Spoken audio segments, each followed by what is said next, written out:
Hello mga kaaling piling, kamusta na kayo dyan at mga lolo puling ko dyan? Ako dahil magna-night shift ako, magluluto ako ng aking pagkain bago ako mag-work para may laman naman yung aking mga betsuka. So magluluto ako ng pipino, lagyan ko lang siya ng itlog. Kasi ayaw kong magkain ng hilaw na pipino, gusto ko magluto-luto siya konti. So, ipiprito ko siya dyan sa mantika. At saka meron akong purple na cabbage. So, ayan, ilagay ko siya.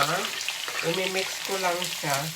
Lagyan ko lang siya ng pertlog. Lagyan ko lang siya ng itlog. Para masarap. Yun lang ang kakainin ko.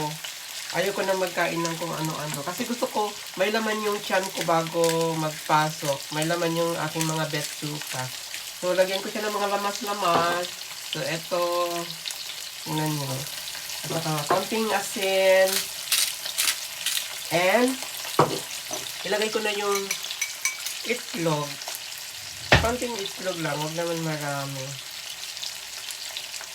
Oh, di ba? Masarap siya, masustansya sa katawan. Oh, kumusta na? Kaya pa ba yung mga eye bags dyan? Yung mga pagre-reels? Kaya pa?